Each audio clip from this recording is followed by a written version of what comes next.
د لویدیځې حوزې د علماو شورا نوبتي غونډه نن د دې شورا د مرستیال مولوي محمد کبابیاني تر سرپرستۍ لاندې جوړه سوه. په دې غونډه کې مولوي محمد کبابیاني د سولې او پخلاینې او مسلمانانو ترمنځ د لانجو پر ختم او ورورګلوۍ خبرې وکړې او زیاته کړه چې په ټولنه کې د فساد له منځه وړلو سره اصلاح او سوله ټینګېدلی سي. د لویدیځې حوزې د علماو شورا مرستیال مولوي محمد کبابیاني همداراز وویل چې د اسلام دشمنان له بېلابېلو لارو په ګټې اخیستنې هڅه کوي مسلمانان تضعیف کړي او خپلو اهدافو ته ځانونه ورسوي.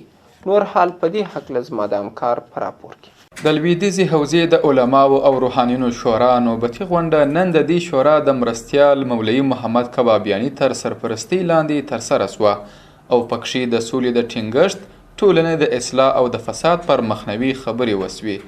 په دې غونډه کې مولوي محمد کبابیاني وویل چې الله تعالی سوله په قرآن عظیم شان کې ستایلې او بار بار د سولې پر حکمت او پخلاینې پر ټینګښت ټینګار کړی دی. مولوي محمد کبابیاني همداراز د ټولنې د اصلاح لپاره په اسلامي ټولنه کې د فساد پر مخنیوي ټینګار وکړ. صلح کلمه‌ای که قرآن پاک از او صفت کرده و صلح خیر فرموده. اصلاح ضد افساده.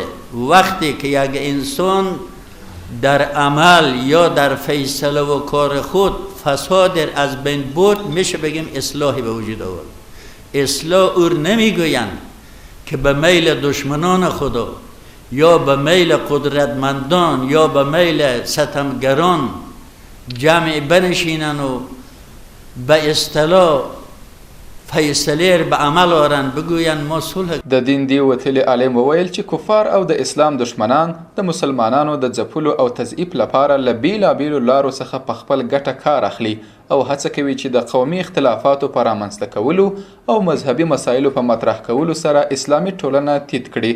مولوي محمد کبابیاني همداراز وویل چې افغانان د داسې سولې غوښتونکي دي چې د قرآن او اسلام په رڼا کې وي او د هیواد په ګټه وي. کفار تلاش میکنن که از طریقهای متعدد قوت مسلمانان را ضعیف کنن. زمان اختلافات قومی را پیشکش میکنن، زمان مسائل مذهبی را مطرح میکنن، زمان عبارات و اشکال دیگر را به وجود میارن که سبب پراگندگی و سبب اختلاف بین مسلمان ها باشه. برای خورد کردن مسلمان ها مجالس دایر میکنن که نام از او شکل از او نیکه ولی هدف زشته. د لویدیځې حوزې د علماو شورا نوبتي غونډه هره سې شنبې د دې شورا په انګړ کې ترسره کیږي او پکښې د هیواد او اسلام پر مهمو مسایلو بحث او خبرې کیږي.